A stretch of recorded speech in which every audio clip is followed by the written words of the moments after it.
In the quiet streets of Beacon Hill, where the wealth of history intertwines with the whispers of the past, a spectral presence emerges. The Ghost, by William Douglas O'Connor, invites us into a Christmas tale that blurs the lines between the living and the dead. As shadows lengthen and twilight descends, we encounter a mournful figure longing for recognition. This poignant narrative explores themes of loss, longing, and the search for connection, revealing that even in the chill of winter, the warmth of human emotions can transcend time and space.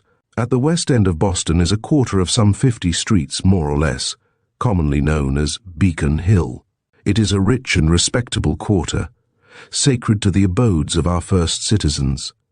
The very houses have become sentient of its prevailing character of riches and respectability. And when the twilight deepens on the place, or at high noon, if your vision is gifted, you may see them as long rows of our first giants, with very corpulent or very broad fronts, with solid set feet of sidewalk ending in square-toed curbstone, with an air about them as if they had thrust their hard hands into their wealthy pockets forever, with a character of Arctic reserve and portly dignity, and a well-dressed, full-fed, self-satisfied, opulent, stony, repellent aspect to each, which says plainly, I belong to a rich family of the very highest respectability. History, having much to say of Beacon Hill generally, has, on the present occasion, something to say particularly of a certain street which bends over the eminence, sloping steeply down to its base. It is an old street, quaint, quiet, and somewhat picturesque.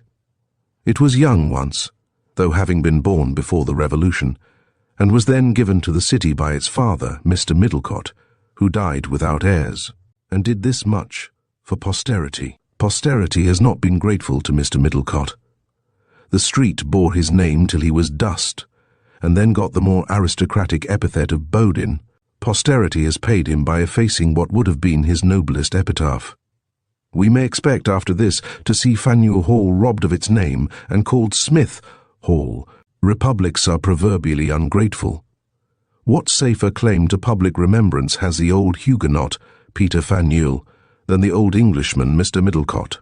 Ghosts, it is said, have risen from the grave to reveal wrongs done them by the living, but it needs no ghost from the grave to prove the proverb about republics. Bodin Street only differs from its kindred in a certain shady, grave, old fogey, fossil aspect, just touched with a pensive solemnity, as if it thought to itself, I'm getting old, but I'm highly respectable. That's a comfort.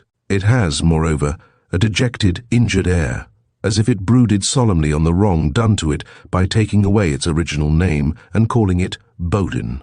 But as if, being a very conservative street, it was resolved to keep a cautious silence on the subject, lest the Union should go to pieces. Sometimes it wears a profound and mysterious look, as if it could tell something if it had a mind to, but thought it best not. Something of the ghost of its father. It was the only child he ever had, walking there all the night, pausing at the corners to look up at the signs which bear a strange name, and wringing his ghostly hands in lamentation at the wrong done his memory. Rumour told it in a whisper, many years ago. Perhaps it was believed by a few of the oldest inhabitants of the city, but the highly respectable quarter never heard of it. And, if it had, would not have been bribed to believe it by any sum. Someone had said that some very old person had seen a phantom there.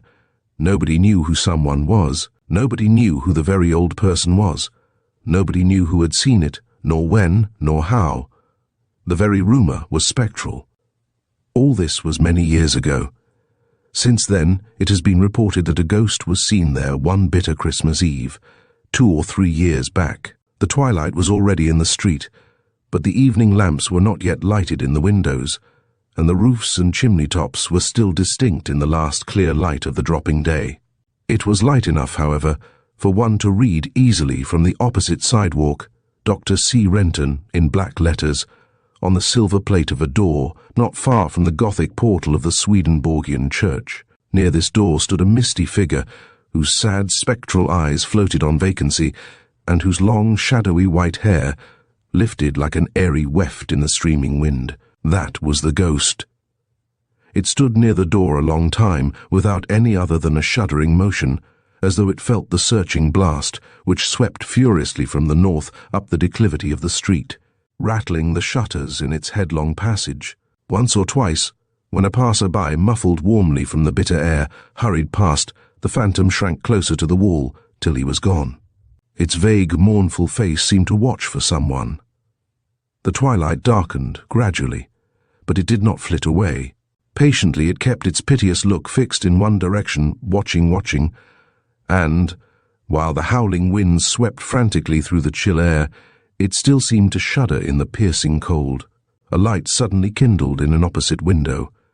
As if touched by a gleam from the lamp, or as if by some subtle interior illumination, the spectre became faintly luminous, and a thin smile seemed to quiver over its features.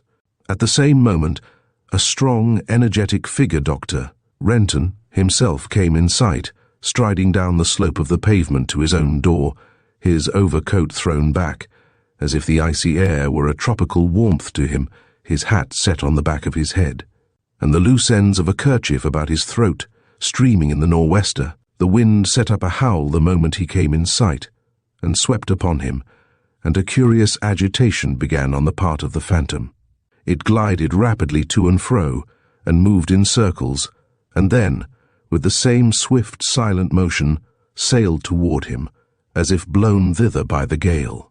Its long, thin arms, with something like a pale flame spiring from the tips of the slender fingers, were stretched out, as in greeting, while the wan smile played over its face. And when he rushed by, unheedingly, it made a futile effort to grasp the swinging arms with which he appeared to buffet back the buffeting gale. Then it glided on by his side, looking earnestly into his countenance and moving its pallid lips with agonized rapidity, as if it said, "Look at me, speak to me, see me," but he kept his course with unconscious eyes, and a vexed frown on his bold white forehead betokening an irritated mind. The light that had shone in the figure of the phantom darkened slowly, till the form was only a pale shadow. The wind had suddenly lulled, and no longer lifted its white hair. It still glided on with him, its head drooping on its breast, and its long arms hanging by its side. But when he reached the door, it suddenly sprang before him, gazing fixedly into his eyes, while a convulsive motion flashed over its grief-worn features, as if it had shrieked out a word. He had his foot on the step at the moment. With a start, he put his gloved hand to his forehead, while the vexed look went out quickly on his face. The ghost watched him breathlessly. But the irritated expression came back to his countenance more resolutely than before, and he began to fumble in his pocket for a latchkey, muttering petulantly, "What the devil is the matter with me now?" It seemed to him that a voice had cried clearly, yet as from afar, "Charles Renton," his own name. He had heard it in his startled mind, but then he knew he was in a highly wrought state of nervous excitement, and his medical science, with that knowledge for a basis, could have reared a formidable fortress of explanation against any phenomenon, were it even more wonderful than this. He entered the house, kicked the door to, pulled off his overcoat, wrenched off his outer kerchief, slammed them on a branch of the clothes tree, banged his hat on top of them, wheeled about, pushed in the door of his library, strode in, and leaving the door ajar, threw himself into an easy-chair, and sat there in the fire-reddened dusk, with his white brows knit and his arms tightly locked on his breast. The ghost had followed him sadly, and now stood motionless in a corner of the room, its spectral hands crossed on its bosom, and its white locks drooping down. It was evident Dr. Renton was in a bad humour. The very library caught contagion from him, and became grouty and sombre. The furniture was grim, and sullen, and sulky. It made ugly shadows on the carpet and on the wall, in allopathic quantity. It took the red gleams from the fire on its polished surfaces, in homoopathic globules, and got no good from them.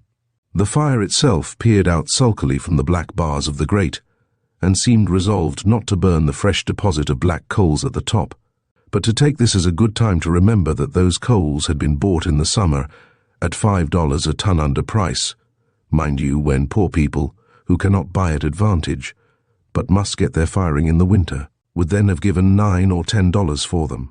And so, glowered the fire, I am determined to think of that outrage, and not to light them, but to go out myself directly.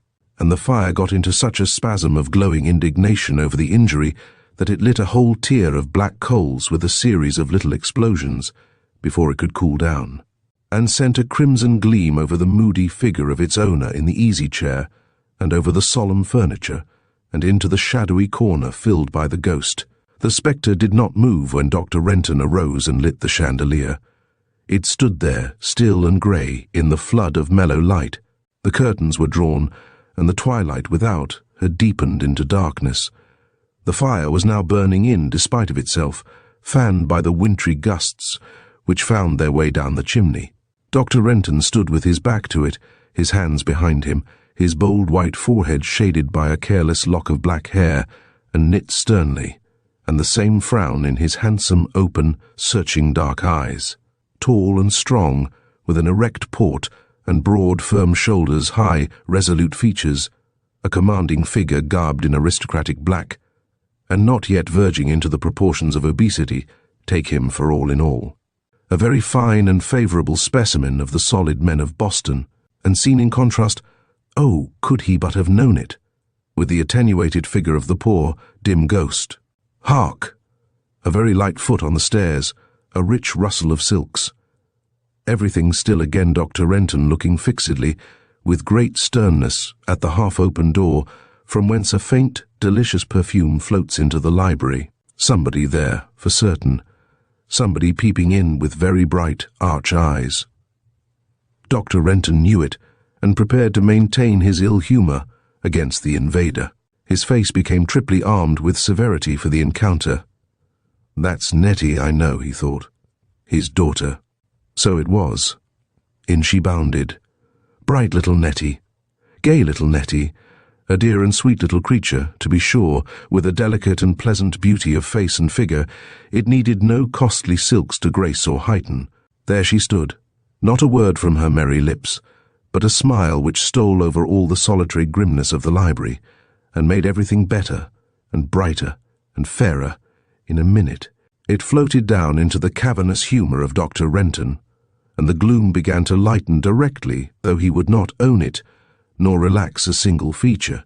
But the one ghost in the corner lifted its head to look at her, and slowly brightened as to something worthy a spirit's love, and a dim phantom smiles. Now then, Dr. Renton, the lines are drawn, and the foe is coming. Be martial, sir, as when you stand in the ranks of the cadets on training days. Steady, and stand the charge. So he did. He kept an inflexible front as she glided toward him, softly, slowly, with her bright eyes smiling into his, and doing dreadful execution. Then she put her white arms around his neck, laid her dear fair head on his breast, and peered up archly into his stern visage. Spite of himself, he could not keep the fixed lines on his face from breaking confusedly into a faint smile. Somehow or other his hands came from behind him and rested on her head. There, that's all. Dr. Renton surrendered at discretion. One of the solid men of Boston was taken after a desperate struggle internal, of course, for he kissed her and said, "Dear little Nettie," and so she was. The phantom watched her with a smile, and wavered and brightened as if about to glide to her, but it grew still and remained. "Pa in the sulks tonight?" she asked, in the most winning, playful, silvery voice. "Pa's a fool," he answered in his deep chest tones with a vexed good humour, "and you know it. What's the matter with Pa? What makes him be a great bear?" "Papa sigh, dear," she continued, stroking his face with her little hands and patting him, very much as Beauty might have patted the beast after she fell in love with him, or as if he were a great baby. In fact, he began to look then as if he were. "Matter? Oh, everything's the matter, little Nettie. The world goes round too fast. My boots pinch. Somebody stole my umbrella last year, and I've got a headache." He concluded this fanciful abstract of his grievances by putting his arms around her and kissing her again. Then he sat down in the easy-chair and took her fondly on his knee. "Pa's got a headache. It is too bad, so it is," she continued in the same soothing, winning way, caressing his bold white brow with her tiny hands. "It's a horrid shame, so it is. P-O-O-R, Pa. Where does it ache, Papa Si, dear? In the forehead? Cerebrum or cerebellum, Papa Si? Occiput or sinciput, dearie? Bah, you little quiz, he replied, laughing and pinching her cheek. None of your nonsense. And what are you dressed up in this way for tonight? Silks, and laces, and essences, and what not. Where are you going, fairy? Going out with Mother for the evening, Dr. Renton, she replied briskly. Mrs. Larrabee's party, Papa Si. Christmas Eve, you know. And what are you going to give me for a present tomorrow, Pa Si? Tomorrow we'll tell, little Nettie. Good. And what are you going to give me, so that I can make my presents, Beery? Ugh. But he growled it in fun, and had a pocket-book out from his breast pocket directly after. 5s, 10s, 20s, 50s, all crisp and nice and new banknotes. Will that be enough, Nettie? He held up a 20. The smiling face nodded assent, and the bright eyes twinkled. No, it won't. But that will, he continued, giving her a 50. $50 Globe Bank, Boston, exclaimed Nettie, making great eyes at him. But we must take all we can get, Pa Si, mustn't we? It's too much, though. Thank you all the same, Pa Si, nevertheless. And she kissed him, and put the bill in a little bit of a portemonnaie with a gay laugh. Well done, I declare, he said smilingly. But you're going to the party? Pretty soon, Pa. He made no answer, but sat smiling at her. The phantom watched them silently. What made Pa so cross and grim tonight? Tell Nettie do, she pleaded. Oh, because everything went wrong with me, today. There. And he looked as sulky at that moment as he ever did in his life. No, no, Pa Si, that won't do. I want the particulars, continued Nettie, shaking her head smilingly. Particulars. Well then, Miss Nathalie Renton, he began with mock gravity, your professional father is losing some of his oldest patients. Everybody is in ruinous good health, and the grass is growing in the graveyards. In the winter time, Papa? Smart grass. Not that I want practice, he went on, getting into soliloquy, or patience either. A rich man who took to the profession simply for the love of it. Can't complain on that score. But to have an interloping she-doctor take a family I've attended 10 years out of my hands, and to hear the hodgepodge gabble about physiological laws and woman's rights and no taxation without representation, they learn from her. Well, it's too bad. Is that all, Pa Si? Seems to me I'd like to vote too, was Nettie's piquant rejoinder. Ho, I'll warrant, growled her father. Hope you'll vote the Whig ticket, Nettie, when you get your rights. Will the Union be dissolved then, Pa Si, when the Whigs are beaten? Bah, you little plague, he growled, with a laugh. But then, you women don't know anything about politics, so there. As I was saying, everything went wrong with me today.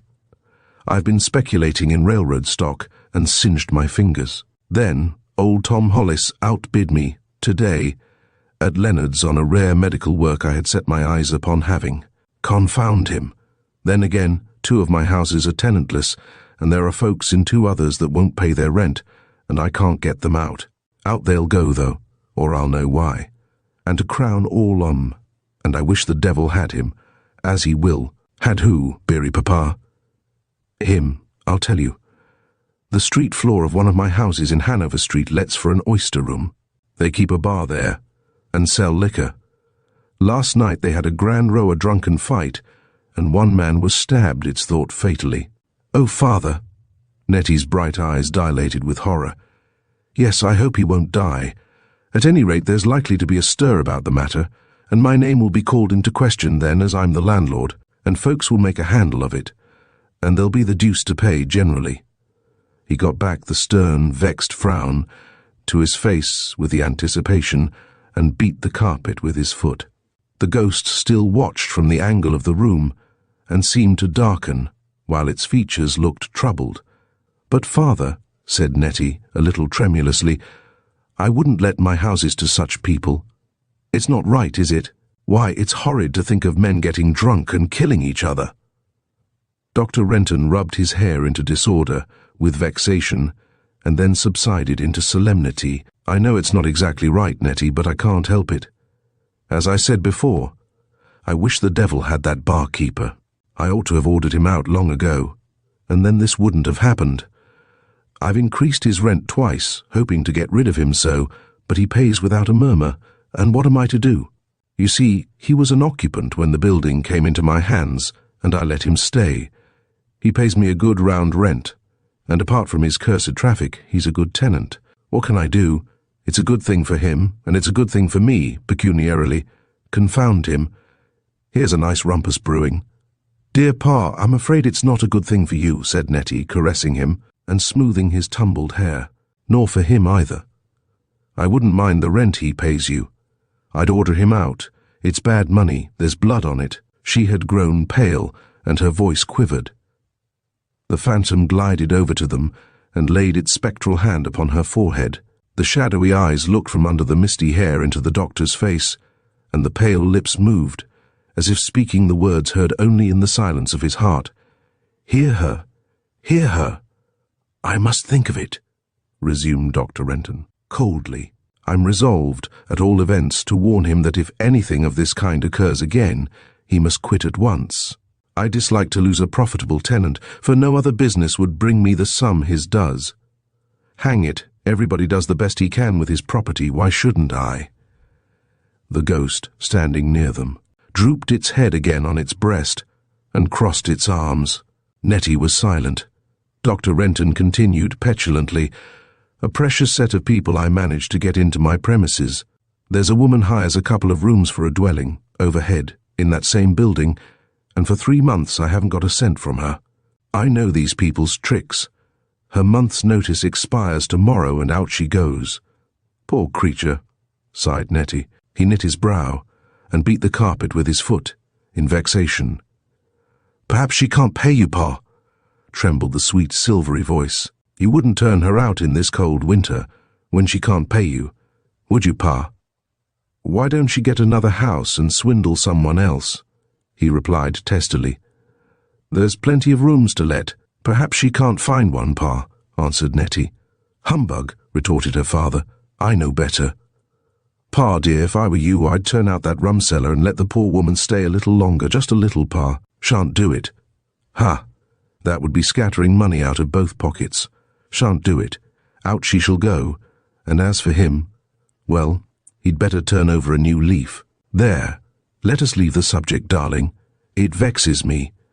How did we contrive to get into this train? Bah!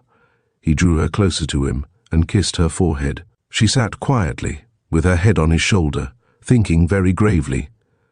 I feel queerly today, little Nettie, he began after a short pause. My nerves are all high-strung with the turn matters have taken. How is it, Papa? The headache? She answered. Y-E-S-N-O, not exactly, I don't know, he said dubiously. Then, in an absent way, it was that letter set me to think of him all day, I suppose. Why, Pa, I declare, cried Nettie, starting up. If I didn't forget all about it, and I came down expressly to give it to you, where is it? Oh, here it is. She drew from her pocket an old letter, faded to a pale yellow, and gave it to him. The ghost started suddenly. Why, bless my soul, it's the very letter. Where did you get that, Natalie? Asked Dr. Renton. I found it on the stairs after dinner, Pa. Yes, I do remember taking it up with me. I must have dropped it, he answered, musingly, gazing at the superscription. The ghost was gazing at it too, with startled interest. What beautiful writing it is, Pa, murmured the young girl. Who wrote it to you? It looks yellow enough to have been written a long time since. 15 years ago, Nettie, when you were a baby, and the hand that wrote it has been cold for all that time. He spoke with a solemn sadness, as if memory lingered with the heart of 15 years ago on an old grave. The dim figure by his side had bowed its head, and all was still. It is strange, he resumed, speaking vacantly and slowly. I have not thought of him for so long a time, and today, especially this evening, I have felt as if he were constantly near me. It is a singular feeling. He put his left hand to his forehead and mused. His right clasped his daughter's shoulder. The phantom slowly raised its head and gazed at him with a look of unutterable tenderness. Who was he, Father? She asked with a hushed voice. A young man, an author, a poet. He had been my dearest friend when we were boys, and though I lost sight of him for years, he led an erratic life. We were friends when he died. Poor, poor fellow. Well, he is at peace.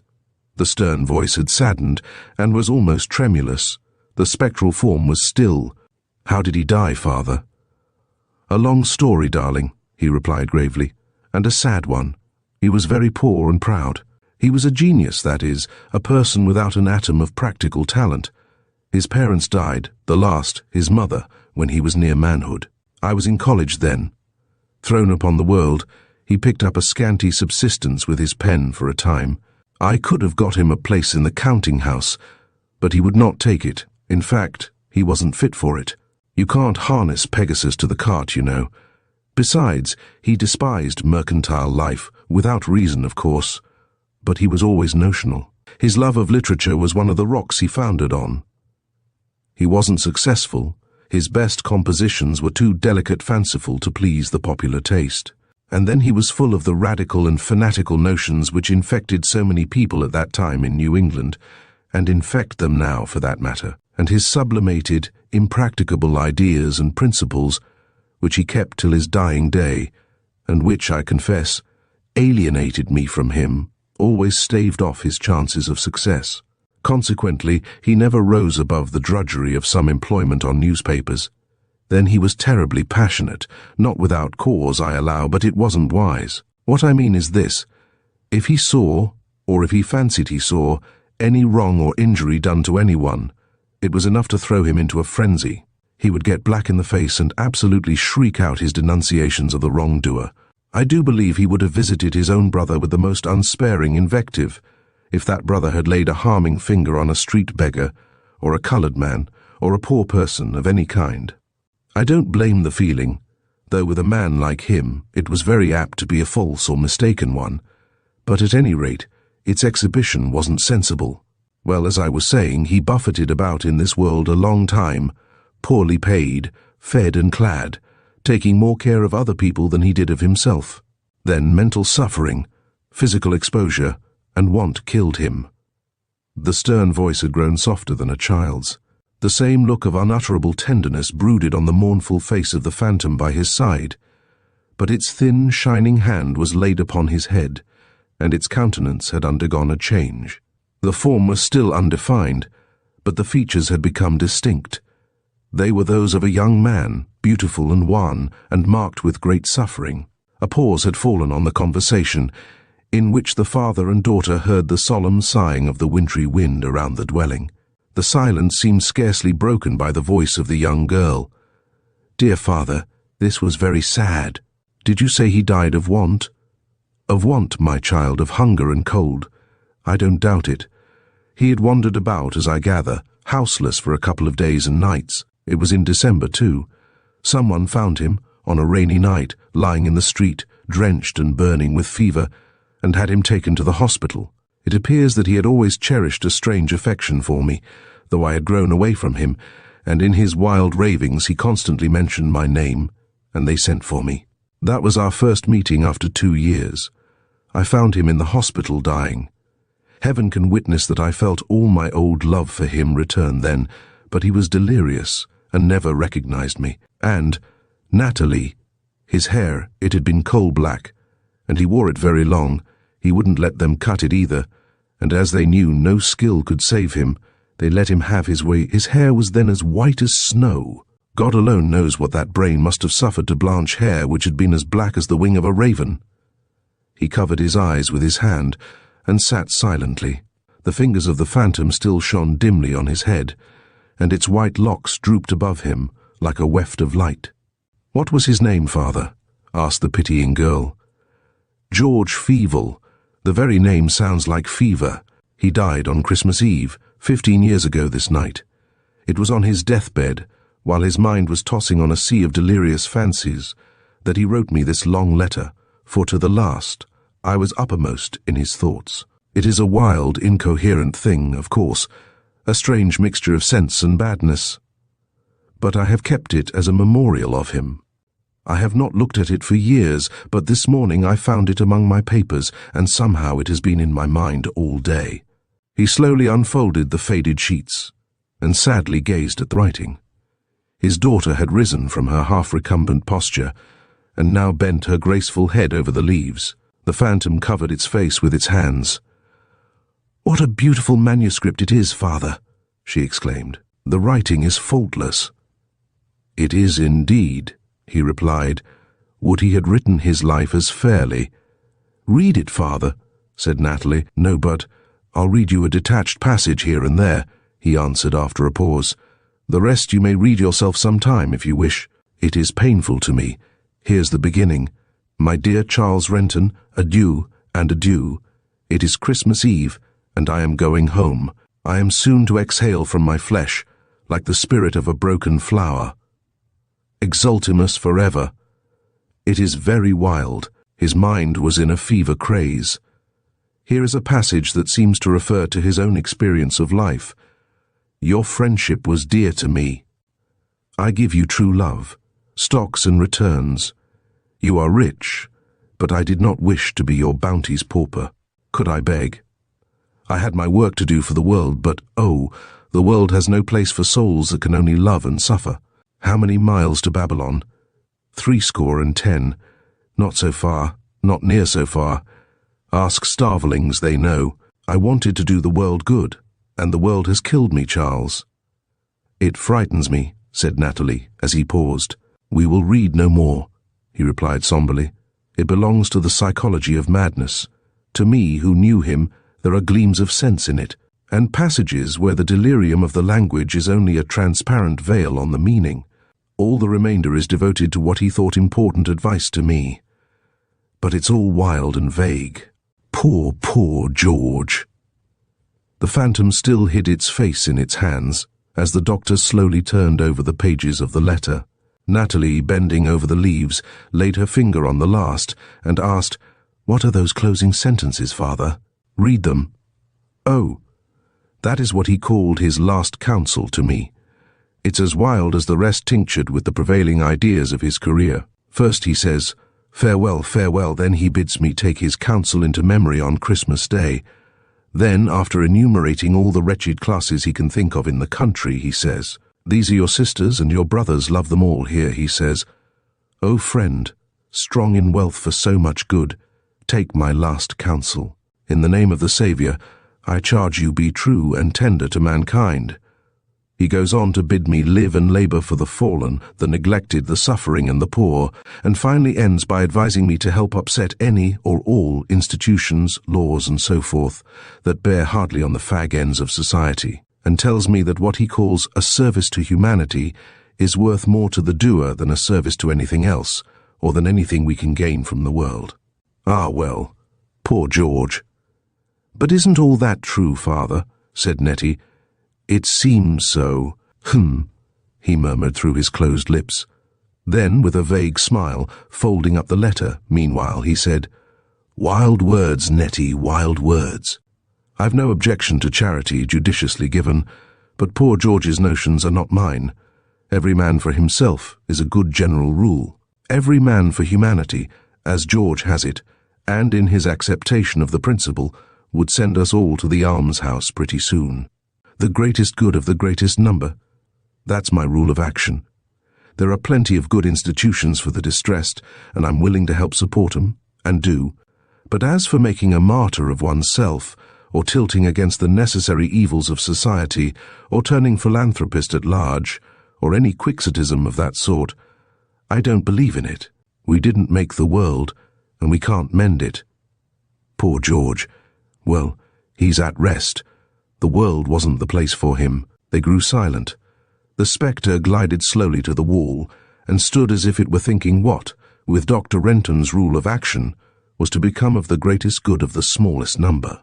Natalie sat on her father's knee, thinking only of George Feevel, and of his having been starved and grieved to death. Father, said Natalie softly, I felt while you were reading the letter as if you were near us. Didn't you? The room was so light and still, and the wind sighed so. Nettie, dear, I felt that all day, I believe, he replied. Hark! There is the doorbell. Off goes the spirit world, and here comes the actual. Confound it. Someone to see me, I'll warrant, and I'm not in the mood." He got into a fret at once.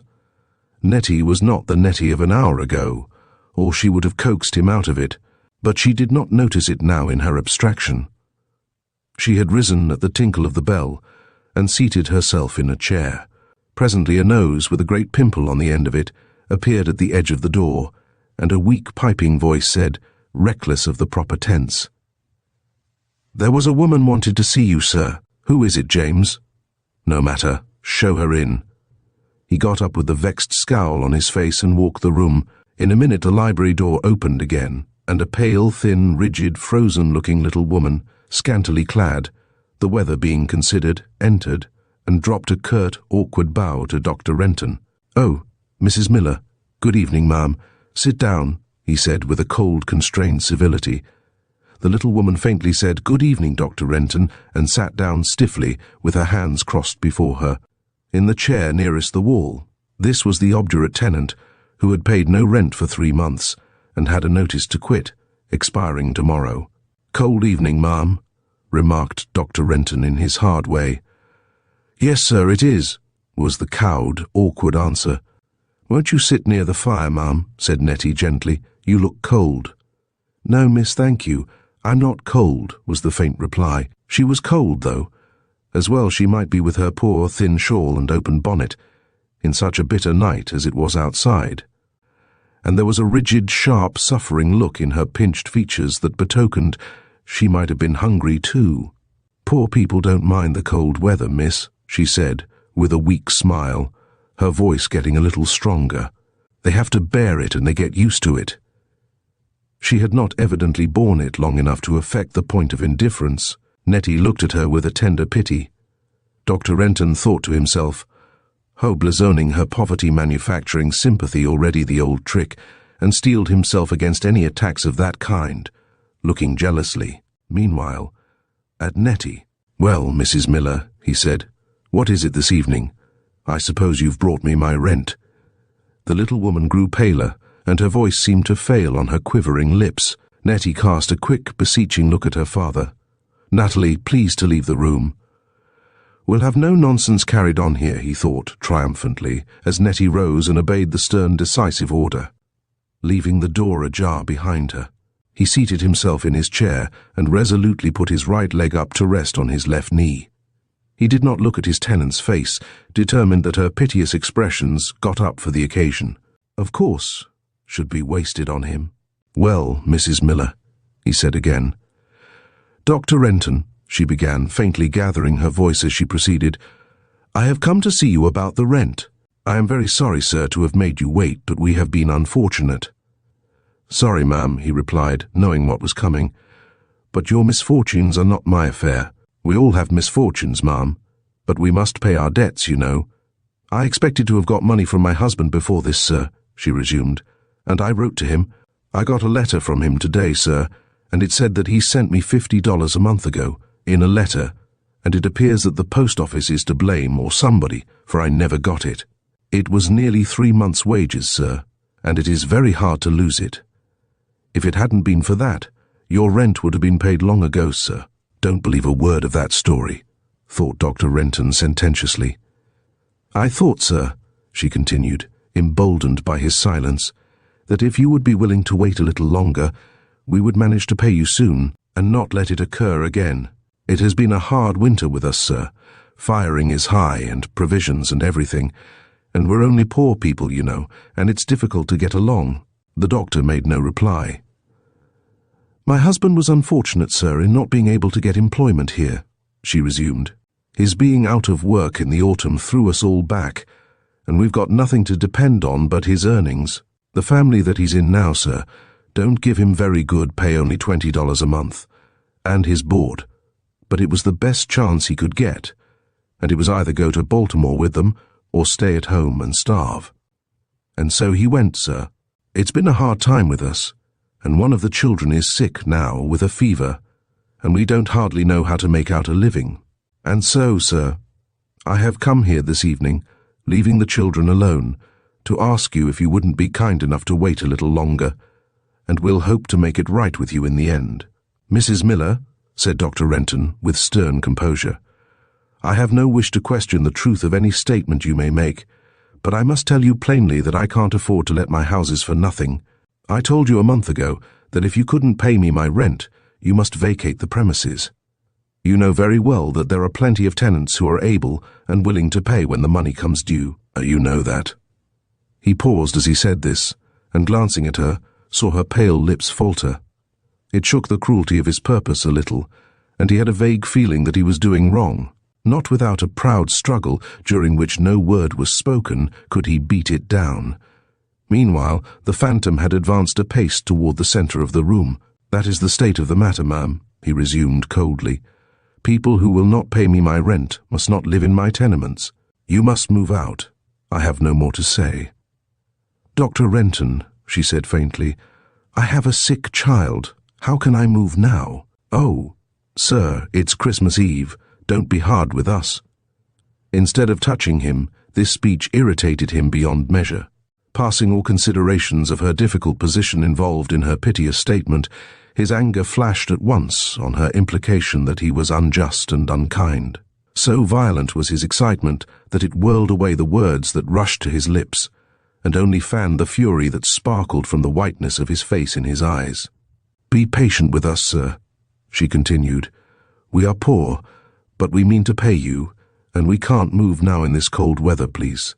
Don't be hard with us, sir." The fury now burst out on his face in a red and angry glow, and the words came. "Now attend to me." He rose to his feet. "I will not hear any more from you. I know nothing of your poverty, nor of the condition of your family. All I know is that you owe me 3 months' rent, and that you can't or won't pay me. I say, therefore, leave the premises to people who can and will. You have had your legal notice. Quit my house tomorrow. If you don't, your furniture shall be put in the street. Mark me tomorrow." The phantom had rushed into the center of the room, standing face to face with him, dilating, blackening, its whole form shuddering with a fury to which his own was tame, the semblance of a shriek-upon, its flashing lips, and on its writhing features, and an unearthly anger streaming from its bright and terrible eyes. It seemed to throw down, with its tossing arms, mountains of hate and malediction on the head of him whose words had smitten poverty and suffering, and whose heavy hand was breaking up the barriers of a home. Dr. Renton sank again into his chair. His tenant, not a woman, not a sister in humanity, but only his tenant, she sat crushed and frightened by the wall. He knew it vaguely. Conscience was battling in his heart with the stubborn devils that had entered there. The phantom stood before him like a dark cloud in the image of a man. But its darkness was lightening slowly, and its ghostly anger had passed away. The poor woman, paler than before, had sat mute and trembling, with all her hopes ruined. Yet her desperation forbade her to abandon the chances of his mercy, and she now said, "Dr. Renton, you surely don't mean what you have told me. Won't you bear with me a little longer, and we will yet make it all right with you?" "I have given you my answer," he returned coldly. "I have no more to add. I never take back anything I say. Never."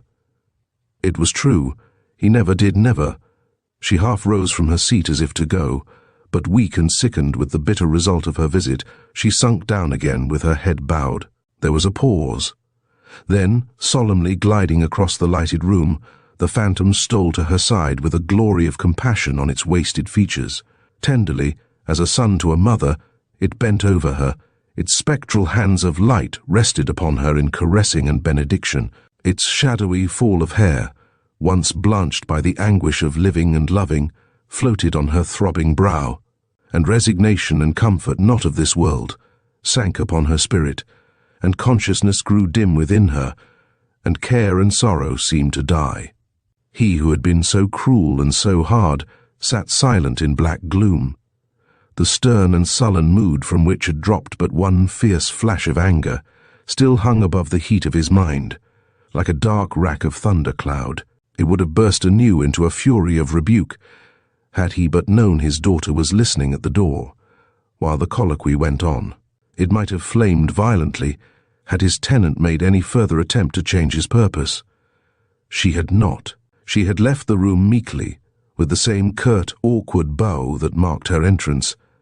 He recalled her manner very indistinctly, for a feeling, like a mist, began to gather in his mind, and make the occurrences of moments before uncertain.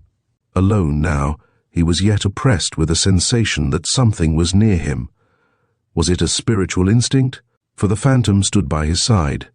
It stood silently with one hand raised above his head, from which a pale flame seemed to flow downward to his brain.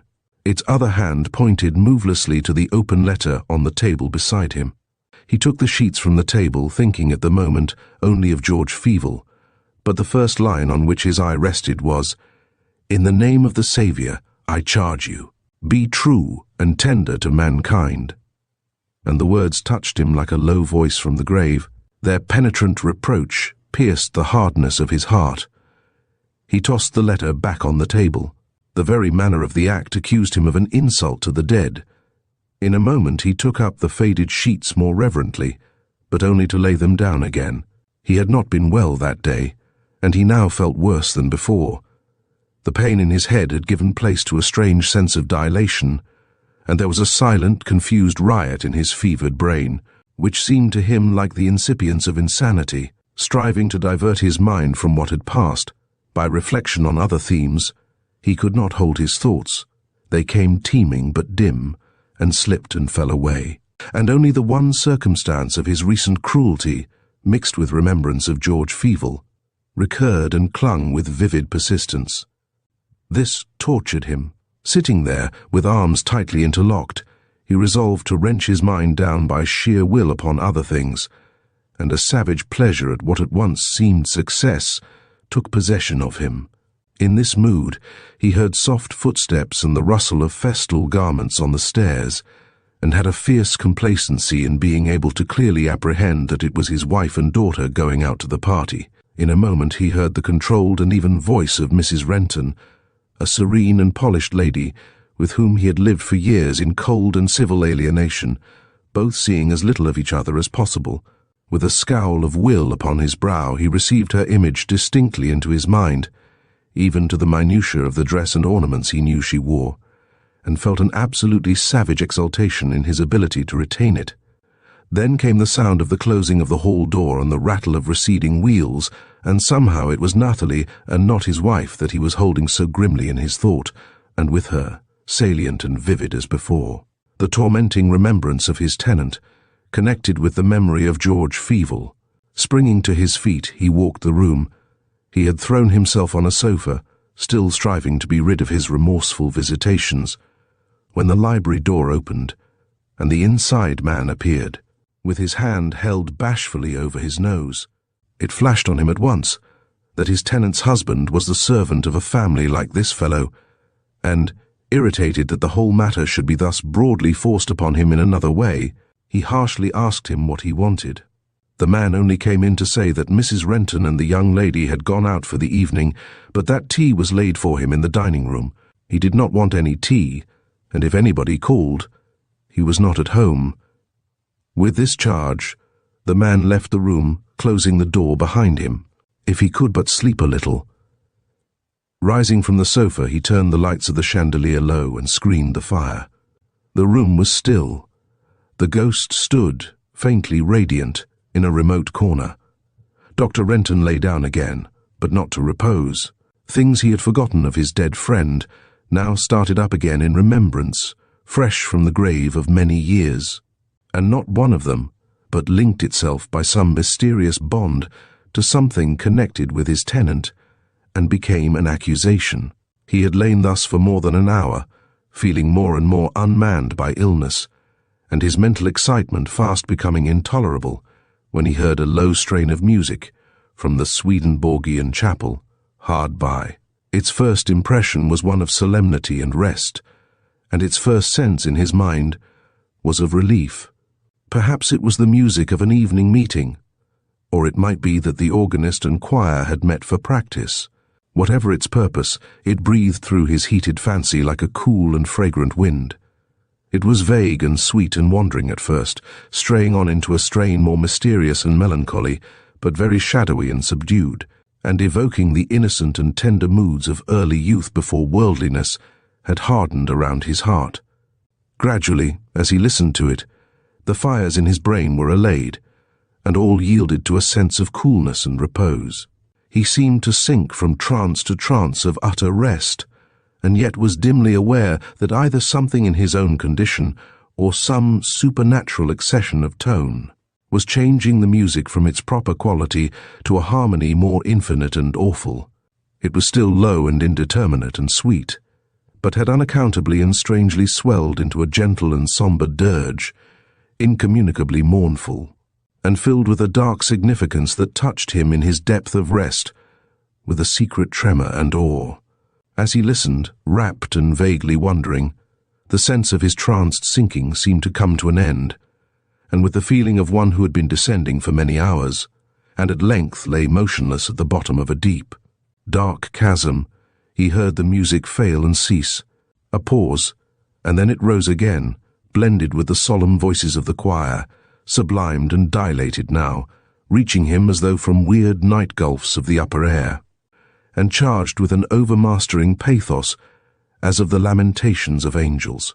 In the dimness and silence, in the aroused and exalted condition of his being, the strains seemed unearthly in their immense and desolate grandeur of sorrow, and their mournful and dark significance was now for him, working within him the impression of vast innumerable fleeing shadows, thick crowding memories of all the ways and deeds of an existence fallen from its early dreams and aims, poured across the midnight of his soul, and under the streaming melancholy of the dirge, his life showed like some monstrous treason.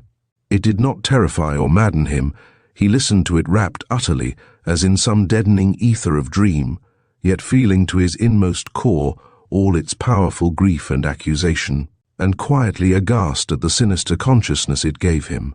Still it swelled, gathering and sounding on into yet mightier pathos, till all at once it darkened and spread wide in wild despair, and aspiring again into appealing agony of supplication, quivered and died away in a low and funereal sigh. The tears streamed suddenly upon his face, his soul lightened and turned dark within him, and as one faints away, so consciousness swooned, and he fell suddenly down a precipice of sleep. The music rose again, a pensive and holy chant, and sounded on to its close, unaffected by the action of his brain, for he slept and heard it no more. He lay tranquilly, hardly seeming to breathe, in motionless repose. The room was dim and silent, and the furniture took uncouth shapes around him. The red glow upon the ceiling, from the screened fire, showed the misty figure of the phantom kneeling by his side. All light had gone from the spectral form. It knelt beside him mutely, as in prayer. Once it gazed at his quiet face with a mournful tenderness, and its shadowy hands caressed his forehead. Then it resumed its former attitude, and the slow hours crept by. At last it rose and glided to the table on which lay the open letter. It seemed to try to lift the sheets with its misty hands, but vainly. Next it essayed the lifting of a pen which lay there, but failed. It was a piteous sight to see its idle efforts on these shapes of grosser matter, which appeared now to have to it but the existence of illusions. Wandering about the shadowy room, it wrung its phantom hands as in despair. Presently it grew still. Then it passed quickly to his side and stood before him. He slept calmly. It placed one ghostly hand above his forehead, and with the other pointed to the open letter. In this attitude, its shape grew momentarily more distinct. It began to kindle into brightness. The pale flame again flowed from its hand, streaming downward to his brain. A look of trouble darkened the sleeping face. Stronger, stronger, brighter, brighter, until at last it stood before him, a glorious shape of light, with an awful look of commanding love in its shining features, and the sleeper sprang to his feet with a cry. The phantom had vanished. He saw nothing.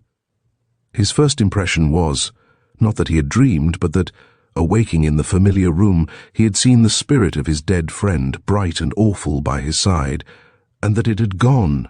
In the flash of that quick change, from sleeping to waking, he had detected, he thought, the unearthly being that he now felt watched him from behind the air, and it had vanished.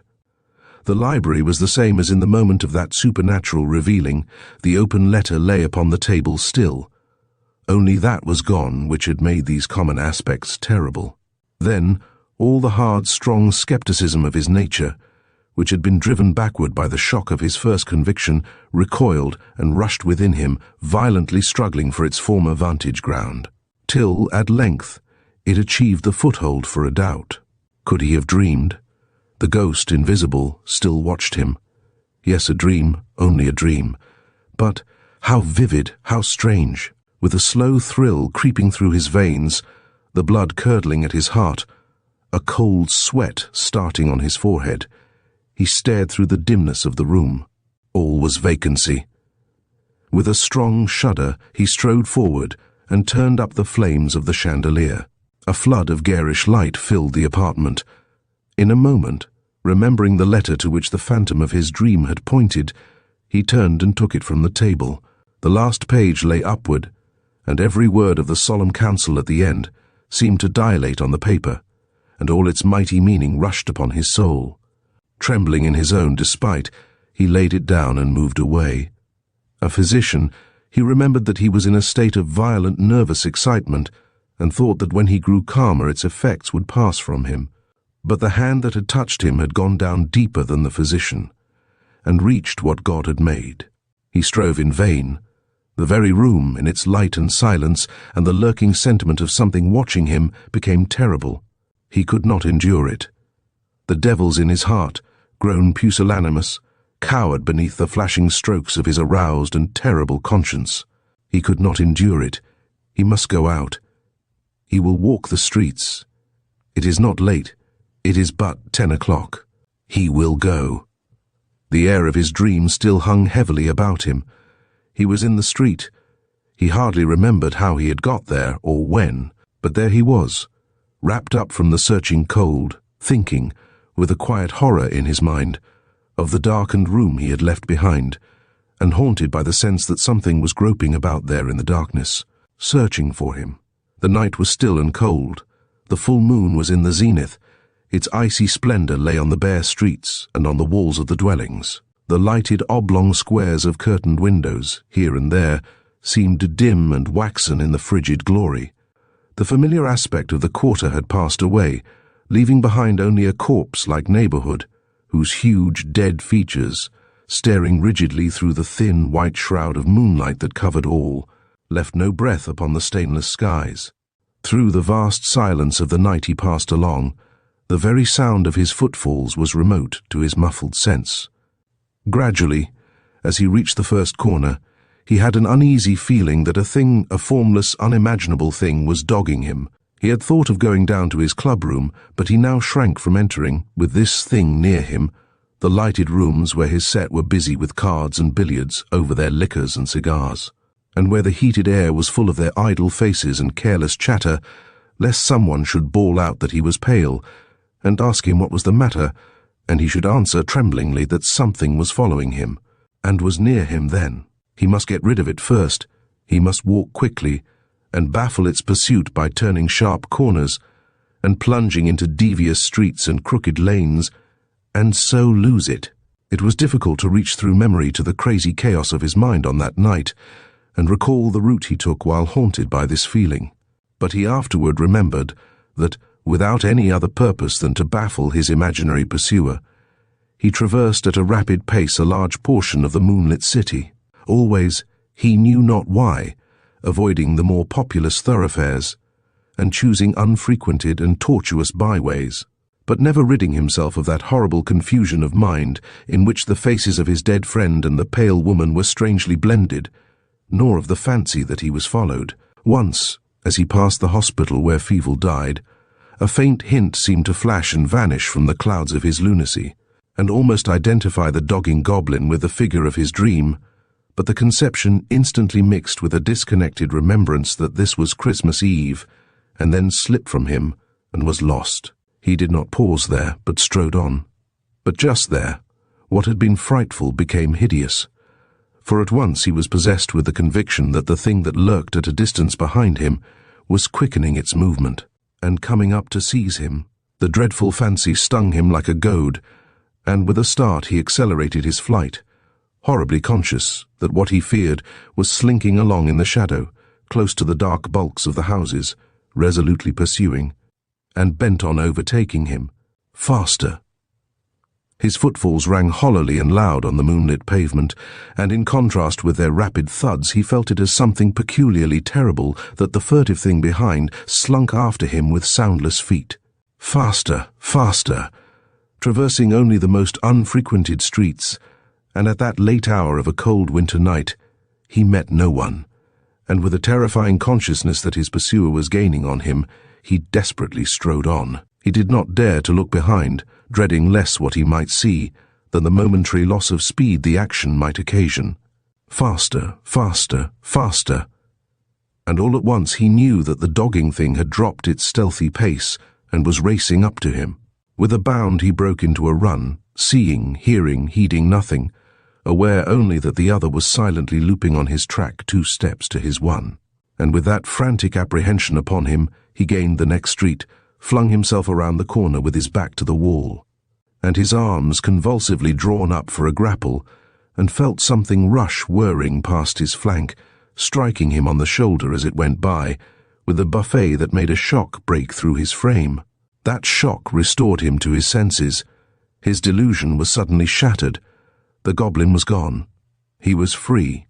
He stood panting, like one just roused from some terrible dream, wiping the reeking perspiration from his forehead, and thinking confusedly and wearily what a fool he had been.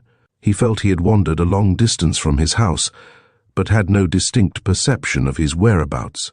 He only knew he was in some thinly peopled street, whose familiar aspect seemed lost to him in the magical disguise the superb moonlight had thrown over all. Suddenly a film seemed to drop from his eyes, as they became riveted on a lighted window, on the opposite side of the way. He started, and a secret terror crept over him, vaguely mixed with the memory of the shock he had felt as he turned the last corner, and his distinct, awful feeling that something invisible had passed him. At the same instant he felt, and thrilled to feel, a touch, as of a light finger, on his cheek. He was in Hanover Street. Before him was the house, the oyster room, staring at him through the lighted transparencies of its 2 windows, like 2 square eyes, below, and his tenant's light in a chamber above. The added shock which this discovery gave to the heaving of his heart made him gasp for breath. Could it be? Did he still dream? While he stood panting and staring at the building, the city clocks began to strike. 11 o'clock, it was 10 when he came away.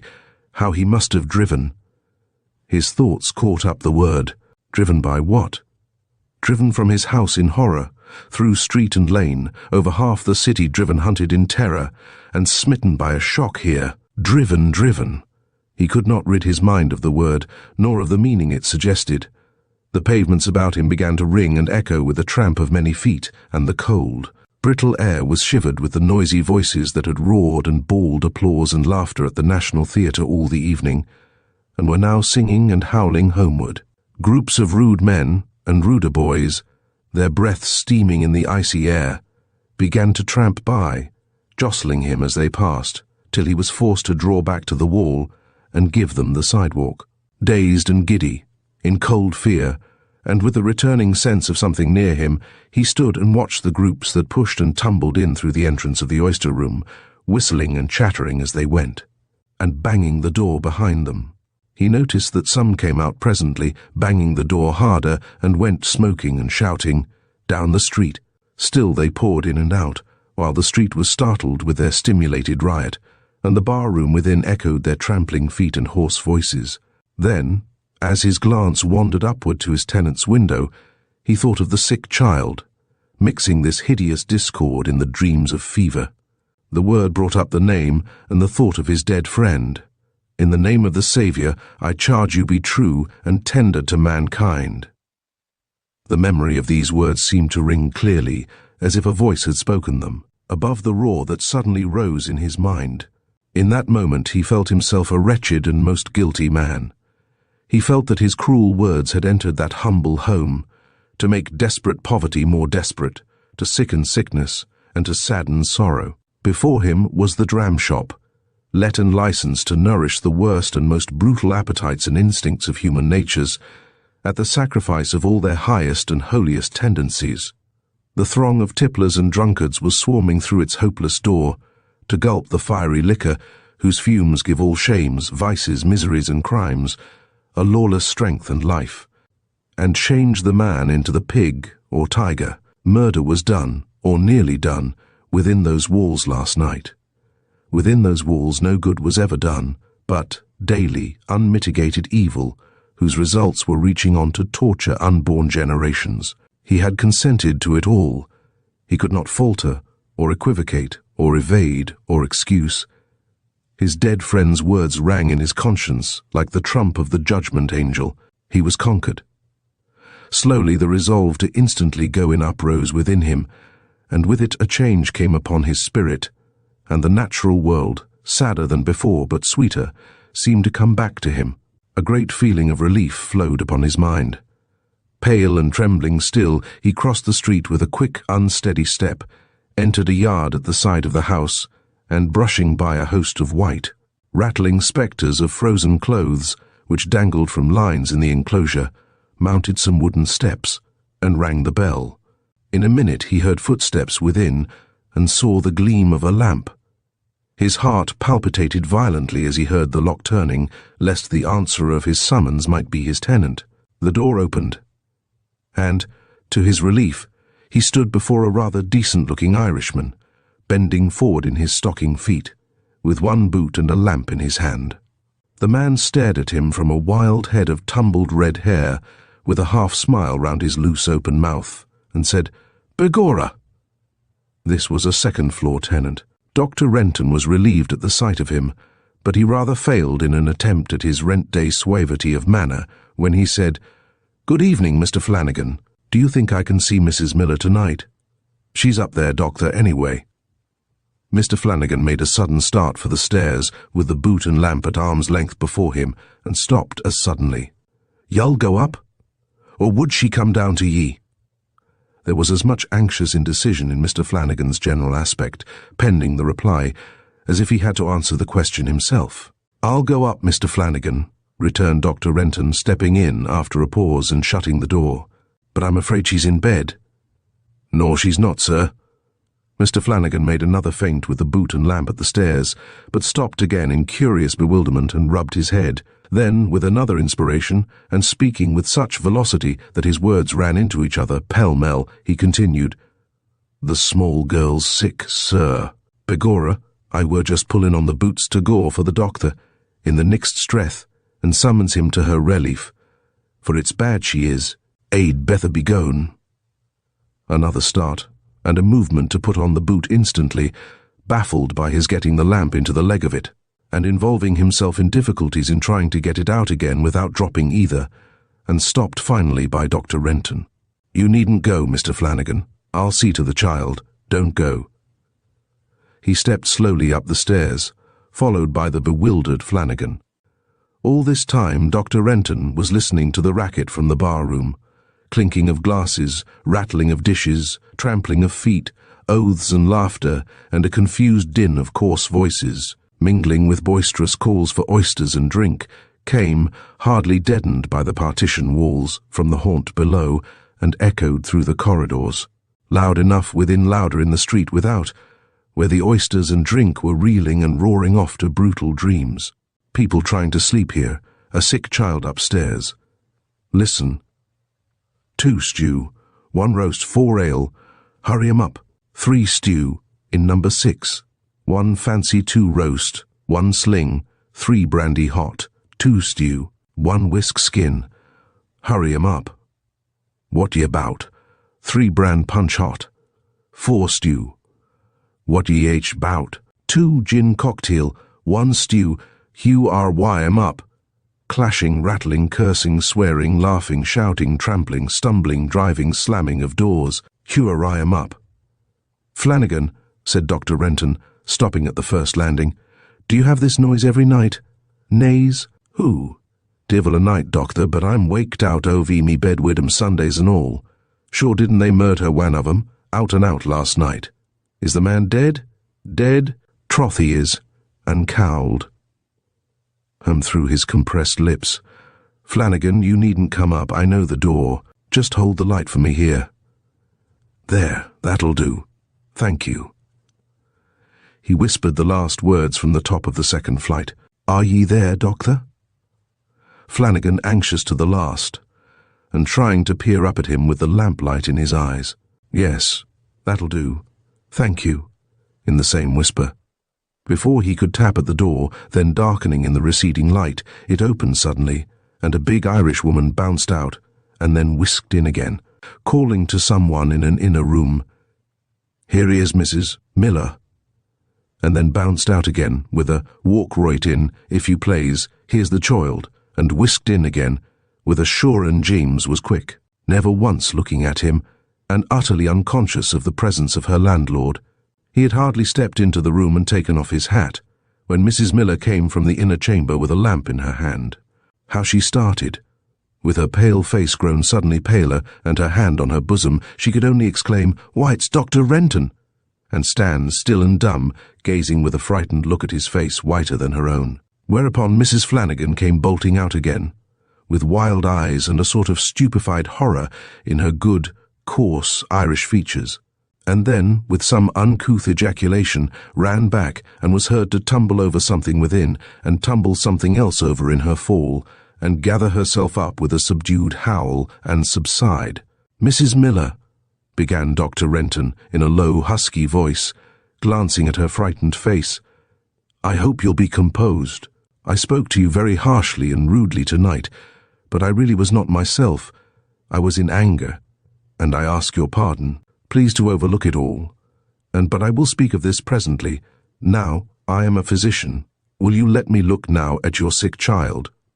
He spoke hurriedly, but with evident sincerity. For a moment her lips faltered, then a slow flush came up, with a quick change of expression on her thin, worn face, and, reddening to painful scarlet, died away in a deeper pallor. "Dr. Renton," she said hastily, "I have no ill feeling for you, sir, and I know you were hurt and vexed, and I know you have tried to make it up to me again, sir, secretly. I know who it was now, but I can't take it, sir. You must take it back. You know it was you sent it, sir." "Mrs. Miller," he replied, puzzled beyond measure. "I don't understand you. What do you mean?" "Don't deny it, sir. Please not to," she said imploringly, the tears starting to her eyes. "I am very grateful, indeed I am, but I can't accept it. Do take it again." "Mrs. Miller," he replied in a hasty voice, "what do you mean? I have sent you nothing at all. I have therefore nothing to receive again." She looked at him fixedly, evidently impressed by the fervour of his denial. "You sent me nothing tonight, sir?" she asked doubtfully. "Nothing at any time, nothing," he answered firmly. It would have been folly to have disbelieved the truthful look of his wondering face, and she turned away in amazement and confusion. There was a long pause. "I hope, Mrs. Miller, you will not refuse any assistance I can render to your child," he said at length. She started and replied, tremblingly and confusedly, "No, sir. We shall be grateful to you if you can save her," and went quickly, with a strange abstraction on her white face, into the inner room. He followed her at once, and hardly glancing at Mrs. Flanagan, who sat there in stupefaction, with her apron over her head and face, he laid his hat on a table, went to the bedside of the little girl, and felt her head and pulse.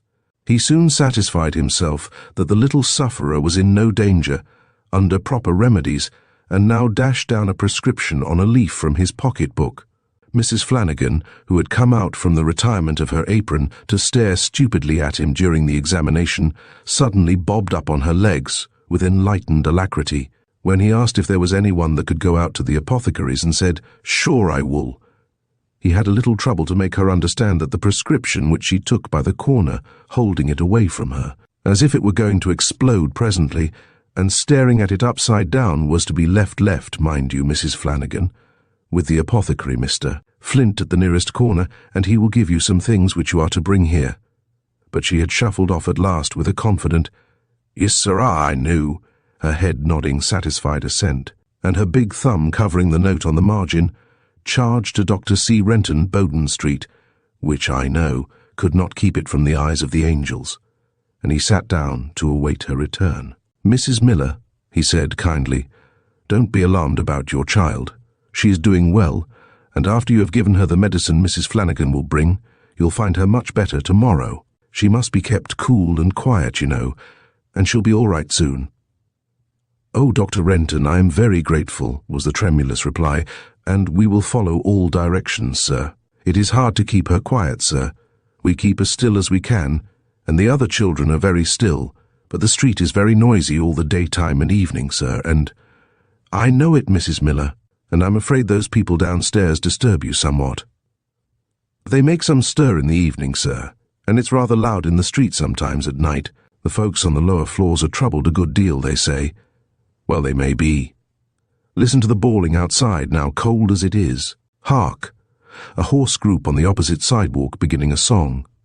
Row-o-l on silver-mo-o-n. The silver moon ceases to roll in a sudden explosion of yells and laughter, sending up broken fragments of curses, ribald jeers, whoopings, and cat-calls high into the night air.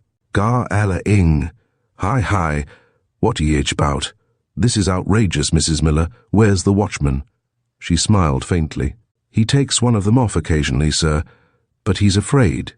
They beat him sometimes." A long pause. "Isn't your room rather cold, Mrs. Miller?" He glanced at the black stove, dimly seen in the outer room. "It is necessary to keep the rooms cool just now, but this air seems to me cold." Receiving no answer, he looked at her and saw the sad truth in her averted face. "I beg your pardon," he said quickly, flushing to the roots of his hair. "I might have known after what you said to me this evening. We had a little fire here today, sir," she said, struggling with the pride and shame of poverty. "But we have been out of firing for 2 or 3 days, and we owe the wharfman something now. The 2 boys picked up a few chips, but the poor children find it hard to get them, sir. Times are very hard with us, sir. Indeed they are. We'd have got along better if my husband's money had come, and your rent would have been paid." "Never mind the rent. Don't speak of that," he broke in, with his face all aglow. "Mrs. Miller, I haven't done right by you. I know it. Be frank with me. Are you in want of— have you need of food?" No need of answer to that faintly stammered question. The thin, rigid face was covered from his sight by the worn, wan hands, and all the pride and shame of poverty, and all the frigid truth of cold, hunger, anxiety, and sickened sorrow they had concealed, had given way at last in a rush of tears. He could not speak. With a smitten heart, he knew it all now. "Ah, Dr. Renton, you know these people's tricks? You know their lying blazon of poverty to gather sympathy?" Mrs. Miller. She had ceased weeping, and as he spoke she looked at him, with the tear stains still on her agitated face, half ashamed that he had seen her. "Mrs. Miller, I am sorry. This shall be remedied. Don't tell me it shan't. Don't, I say it shall. Mrs. Miller, I'm ashamed of myself. I am indeed." "I am very grateful, sir, I'm sure," said she, "but we don't like to take charity, though we need help. But we can get along now, sir, for I suppose I must keep it, as you say you didn't send it, and use it for the children's sake, and thank God for his good mercy, since I don't know, and never shall, where it came from. Now, Mrs. Miller," he said quickly, "you spoke in this way before, and I don't know what you refer to. What do you mean by it?" "Oh, I forgot, sir, it puzzles me so.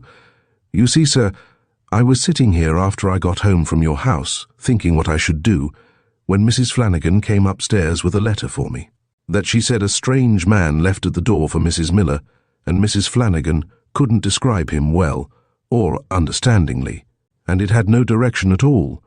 Only the man inquired who was the landlord, and if Mrs. Miller had a sick child, and then said the letter was for me, and there was no writing inside the letter.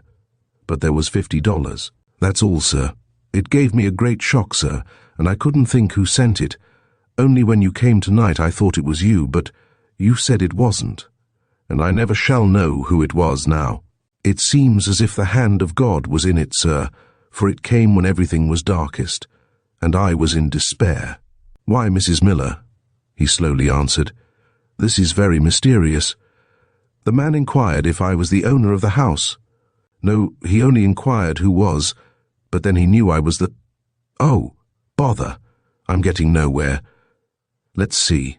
Why, it must be someone you know, or that knows your circumstances. But there's no one knows them but yourself, and I told you, she replied.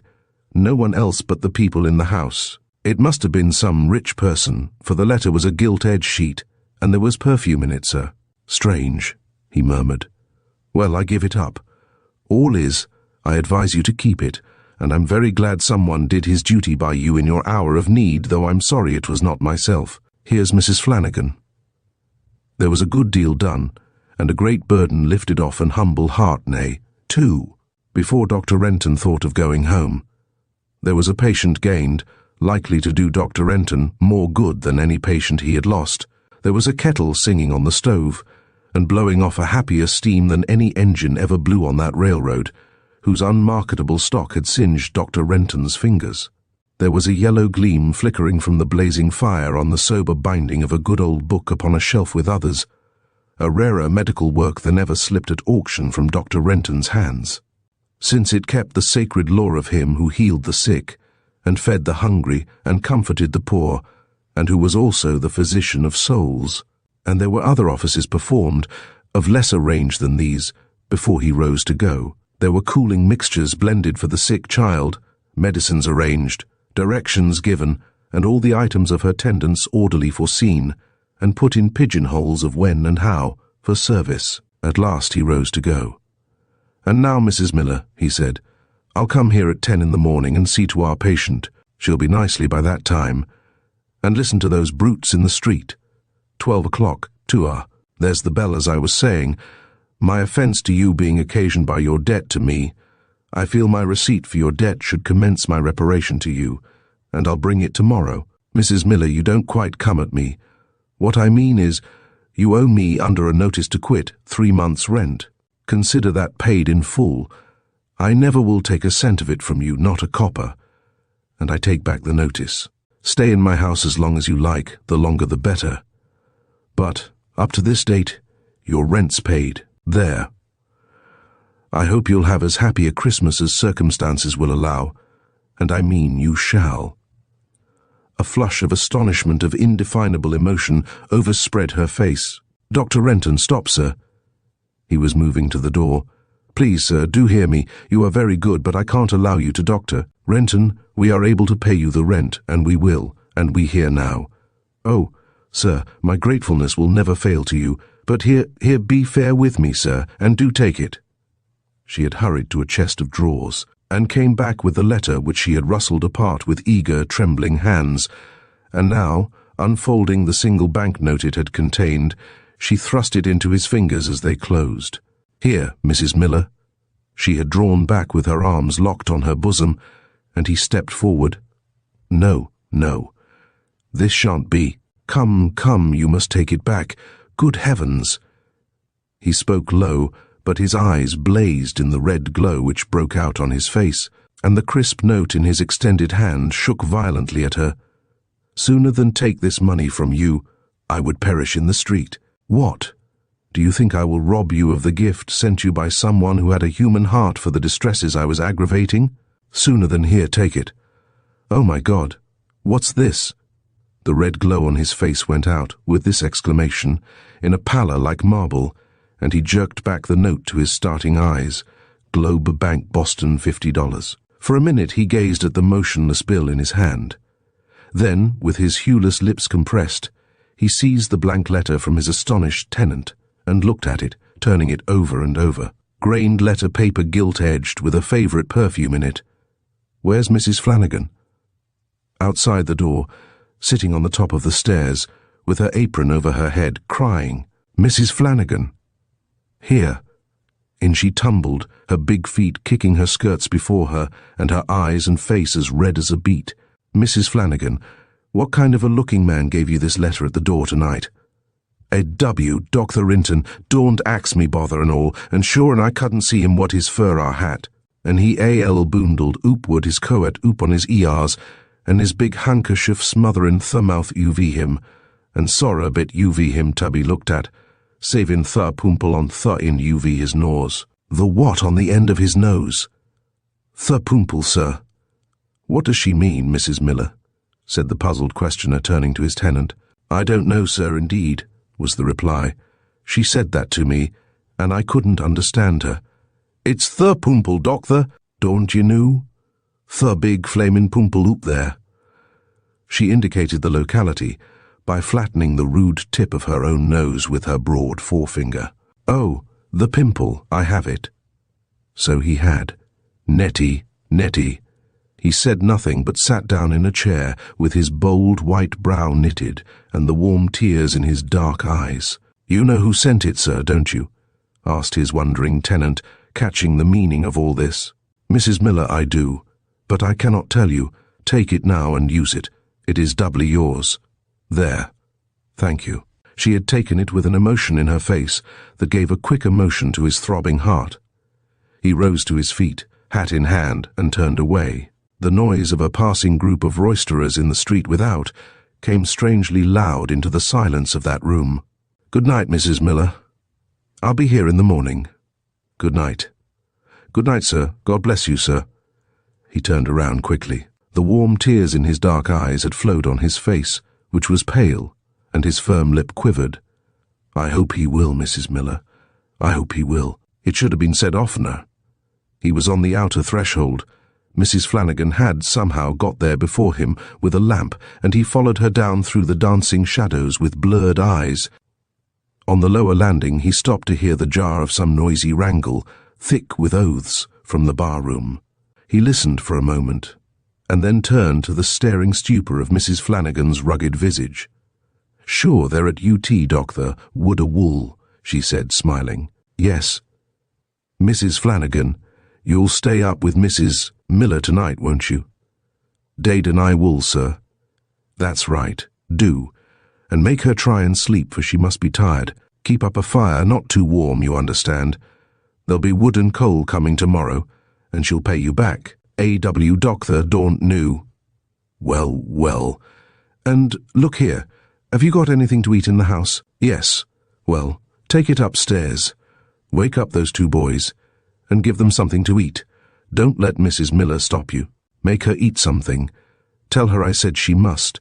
And first of all, get your bonnet, and go to that apothecary's Flint's for a bottle of port wine for Mrs. Miller. Hold on. There's the order." He had a leaf out of his pocketbook in a minute and wrote it down. "Go with this, the first thing. Ring Flint's bell, and he'll wake up.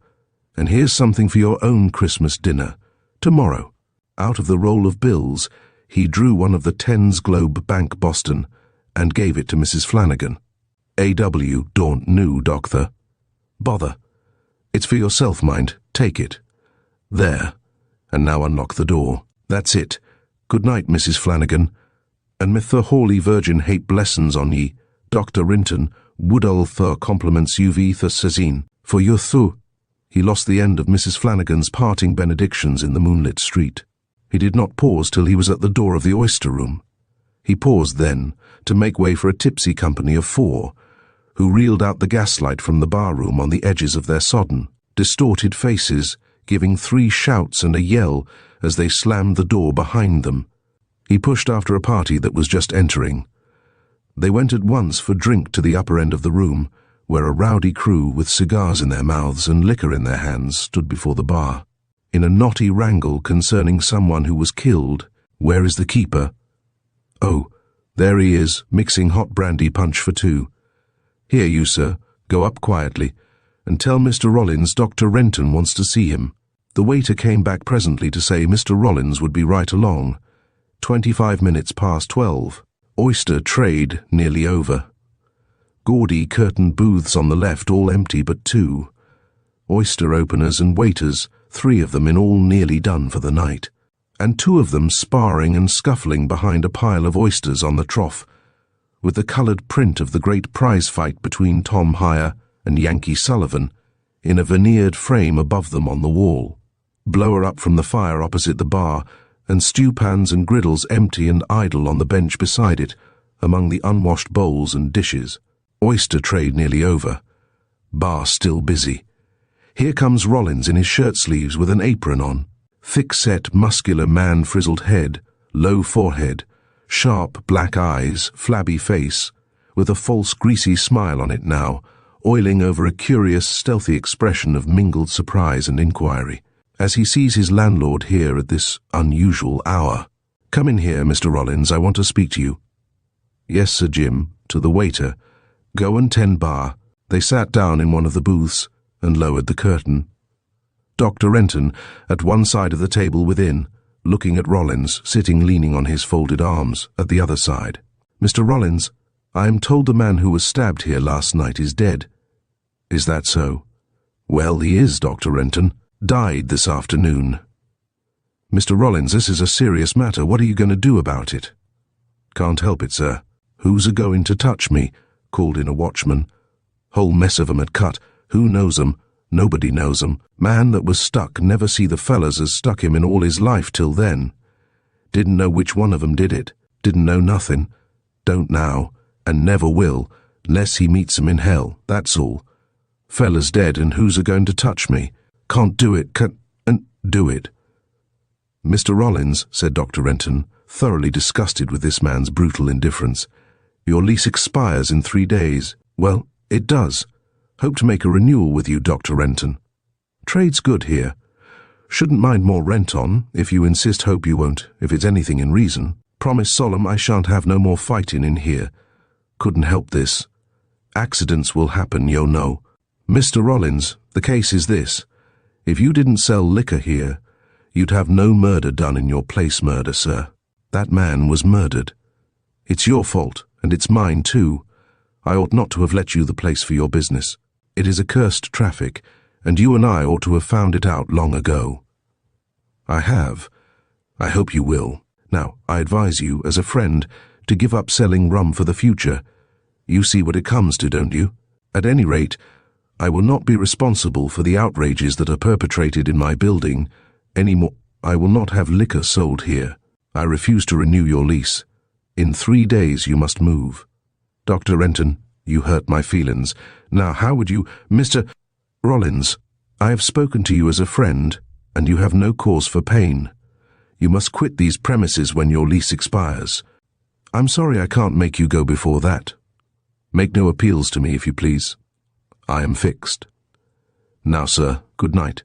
The curtain was pulled up, and Rollins rolled over to his beloved bar, soothing his lacerated feelings by swearing like a pirate, while Dr. Renton strode to the door and went into the street, homeward. He walked fast through the magical moonlight, with a strange feeling of sternness and tenderness and weariness in his mind. In this mood, the sensation of spiritual and physical fatigue gaming on him, but a quiet moonlight in all his reveries. He reached his house.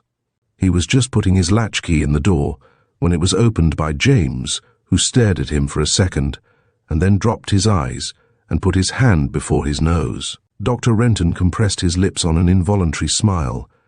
"Ah, James, you're up late. It's near 1. I sat up for Mrs. Renton and the young lady, sir. They're just come and gone upstairs." "All right, James. Take your lamp and come in here. I've got something to say to you." The man followed him into the library at once, with some wonder on his sleepy face. "First, put some coal on that fire and light the chandelier. I shall not go upstairs tonight." The man obeyed. "Now, James, sit down in that chair." He did so, beginning to look frightened at Dr. Renton's grave manner. James, a long pause. "I want you to tell me the truth. Where did you go tonight? Come, I have found you out. Speak." The man turned as white as a sheet, and looked wretched with the whites of his bulging eyes, and the great pimple on his nose awfully distinct in the livid hue of his features. He was a rather slavish fellow, and thought he was going to lose his situation. Please not to blame him, for he too was one of the poor. "Oh, Dr. Renton, excuse me, sir. I didn't mean doing any harm. James, my daughter gave you an undirected letter this evening. You carried it to one of my houses in Hanover Street. Is that true?" Yes, sir, I couldn't help it. I only did what she told me, sir." "James, if my daughter told you to set fire to this house, what would you do?" "I wouldn't do it, sir," he stammered after some hesitation. "You wouldn't?" "James, if my daughter ever tells you to set fire to this house, do it, sir. Do it. At once. Do whatever she tells you. Promptly. And I'll back you." The man stared wildly at him as he received this astonishing command. "Doctor," Renton was perfectly grave and had spoken slowly and seriously. The man was at his wits' end. "You'll do it, James, will you?" Yes, sir, certainly. That's right. James, you're a good fellow. James, you've got a family, a wife and children, haven't you?" "Yes, sir, I have, living in the country, sir. In Chelsea over the ferry." "For cheapness, sir." "For cheapness, eh? Hard times, James, how is it?" "Pretty hard, sir. Close, but tolerable, comfortable." "Rub and go, sir." "Rub and go. Very well. Rub and go. James, I'm going to raise your wages tomorrow. Generally because you're a good servant. Principally because you carried that letter tonight when my daughter asked you. I shan't forget it. Tomorrow, mind. And if I can do anything for you, James, at any time, just tell me. That's all. Now you'd better go to bed, and a happy Christmas to you." "Much obliged to you, sir. Same to you and many of 'em. Good night, sir." And with Dr. Renton's good night, he stole up to bed, thoroughly happy, and determined to obey Miss Renton's future instructions to the letter. The shower of golden light which had been raining for the last 2 hours had fallen even on him. It would fall all day tomorrow in many places, and the day after, and for long years to come. Would that it could broaden and increase to a general deluge and submerge the world. Now the whole house was still, and its master was weary. He sat there, quietly musing, feeling the sweet and tranquil presence near him. Now the fire was screened, the lights were out, save one dim glimmer, and he had lain down on the couch with the letter in his hand, and slept the dreamless sleep of a child. He slept until the grey dawn of Christmas Day stole into the room, and showed him the figure of his friend, a shape of glorious light, standing by his side and gazing at him with large and tender eyes. He had no fear. All was deep, serene, and happy with the happiness of heaven.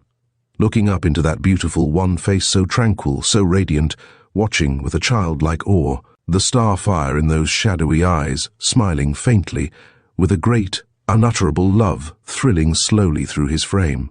In answer to the smile of light that shone upon the phantom countenance, so he passed a space of time which seemed a calm eternity, till, at last, the communion of spirit with spirit of mortal love with love immortal was perfected, and the shining hands were laid on his forehead, as with a touch of air.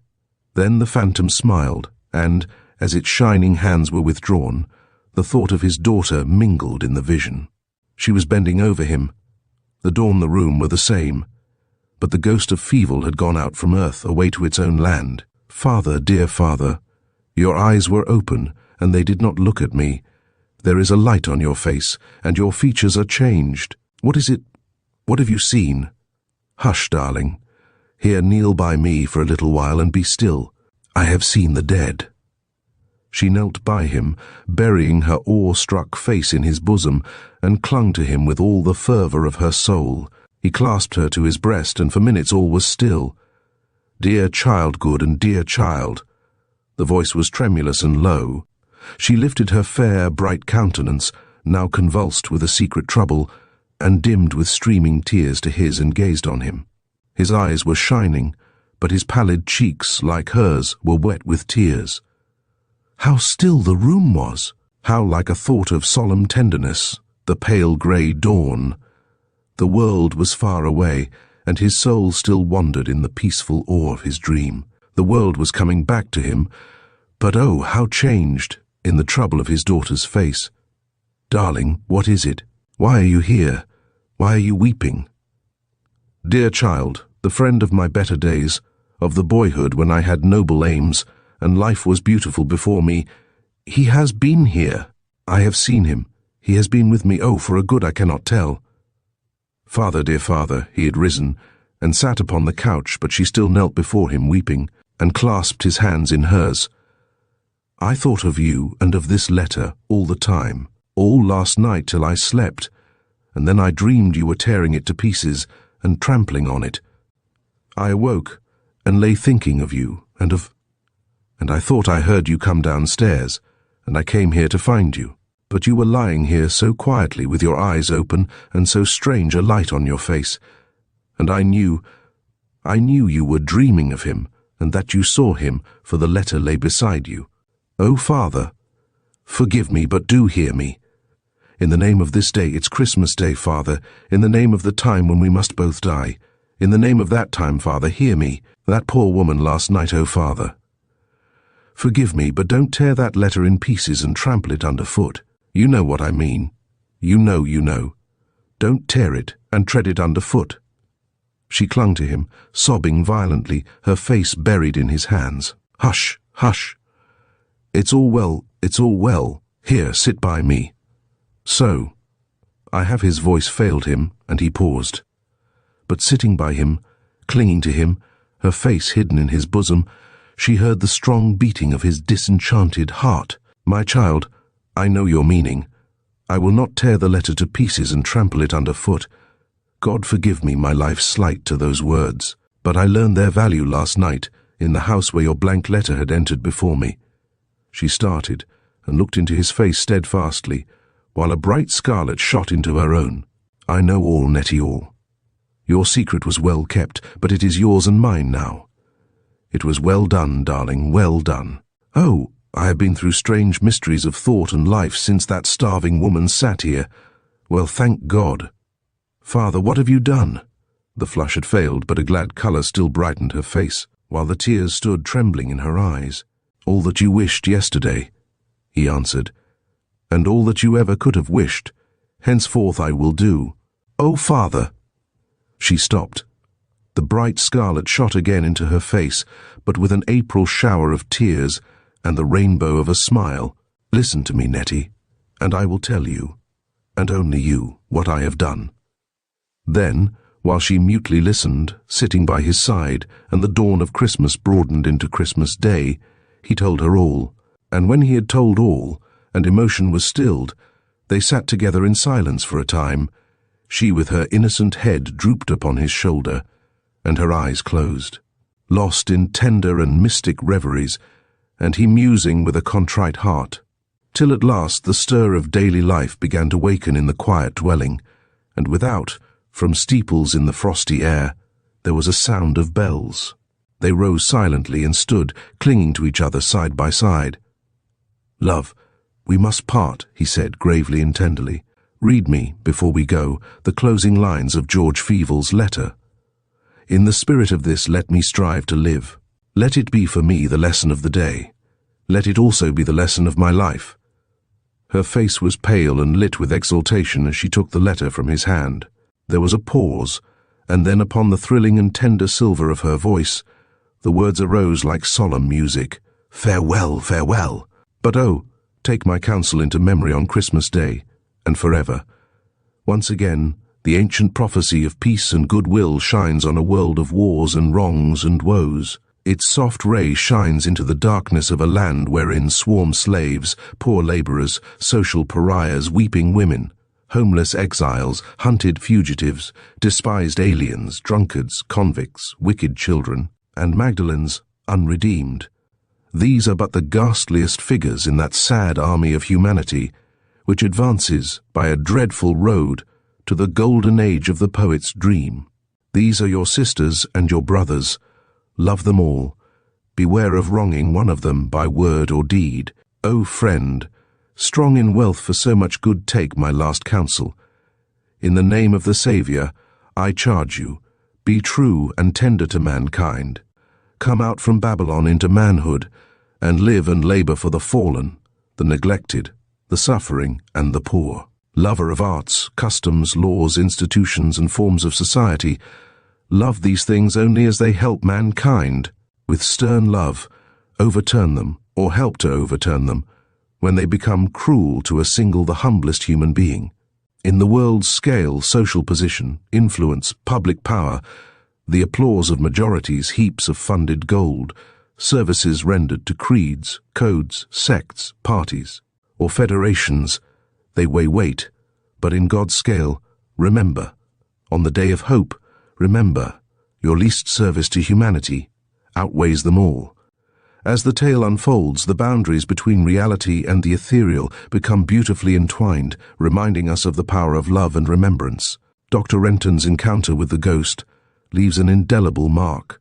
prompting reflection on what it means to be seen and understood. William Douglas O'Connor masterfully weaves a story that resonates with our deepest emotions, highlighting the eternal bond between the living and the departed. Join us next time for more enchanting stories that remind us of the beauty and mystery of life beyond our earthly existence.